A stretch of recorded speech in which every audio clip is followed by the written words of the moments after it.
வணக்கம். என் பெயர் எஸ் அருணா. நான் 5ஆம் வகுப்பு படிக்கிறேன். பள்ளியின் பெயர் திருமதி சரஸ்வதி தனக்கோட்டி நிதியுதவி ஆரம்ப பள்ளி, ஆற்காடு, வாலாஜா கிழக்கு, ராணிப்பேட்டை மாவட்டம். நான் பேச வந்துள்ள தலைப்பு பசுமையும் பாரம்பரியமும் பற்றி பேச வந்துள்ளேன்.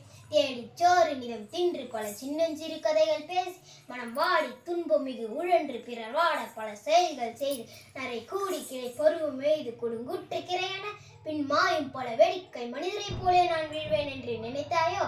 புரட்சி கவிதையார் விதைத்தான் என் முப்பாட்டன் பாரதி. வெள்ளையனை வெளியேற்ற கவிதை எனும் விதைத்தான். பசுமையும் பாரம்பரியம் என்ற தலைப்பில் சில விதைகளை விதைக்க வந்துள்ளேன். விதைத்தவன் தூங்கலாம், விதை தூங்காது என்ற வாசகத்திற்கிணங்க நான் கூறும் வார்த்தை விதைகள் என்றாவது முளைக்கும். விதை என்றாலே நம் நினைவுக்கு வருவது விவசாயம்தான். அந்த விவசாயத்தை பற்றி பேச வந்துள்ளேன். விவசாயத்தை நாம் ஒரு தொழில் என்று அழைப்பதே மிகவும் முற்போக்கானது. விவசாயம் செய்யும் மனித ஆற்றல் தான் நமது நாகரிகத்தின் அடிப்படையே. நாம் வேட்டையாடி உணவு சேர்ப்பவர்களாக இருந்திருந்தால் நாகரிகம் வளர்வதற்கு அனுமதித்து இருக்க மாட்டோம். நீங்கள் காலத்தில் நடக்கும் மண்ணை உணவாக மாற்றுகிறீர்கள். எனக்கு தெரிந்தவரை 12,000 ஆண்டுகளுக்கு மேலாக இந்த மண்ணை உழுந்திருக்கிறோம். அமெரிக்காவில் மண்ணை அழுக்கு என்கிறார்கள், நம் தாய்மண் என்கிறோம். ஏனென்றால் மண்ணுடன் நமக்கு ஆழமான உறவு உண்டு. அந்த மண்ணை காக்க தவறிவிட்டோம்.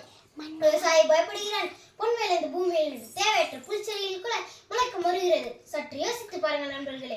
பூச்சி இல்லா காய்கறிகள் வேண்டும், பூச்சி இல்லா பழங்கள் வேண்டும், மனமாறாத மலர்கள் வேண்டும் என்று செயற்கை உரங்களை பயன்படுத்தி புழுக்களை அழித்தோம், பூச்சிகளை அழித்தோம். வட்டமிடும் வண்ணத்து பூச்சிகளை, அயல்மார்க்க செயற்கைக்கு உதவும் தேனீக்கள் எங்கே? சிறகடித்து பறக்கும் சிட்டு குருவிகள் எங்கே? கூட்டம் கூட்டமாய் பறந்து திரிந்த பறவைகள் எங்கே?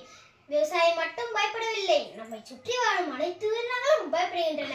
மண் மலடாகி போனது, காற்று விஷமாகி போனது, நீர் நஞ்சாகி போனது. சற்று யோசித்து பாருங்கள் நண்பர்களே. 1000 ஆண்டுகளுக்கு முன்னர் வாழ்ந்த நம் அரசர்கள் கோயில் கோபுரங்களில் நம் நாட்டு பாரம்பரிய விதைகளை பாதுகாத்தனர். ஏனென்று தெரியுமா நண்பர்களே?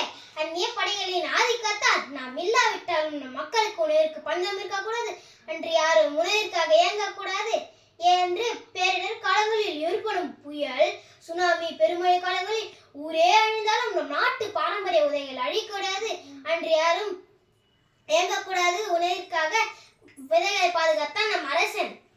அந்த விதையெல்லாம் இன்று ஹைபிரிட் விதையாகி மாறியுள்ளன.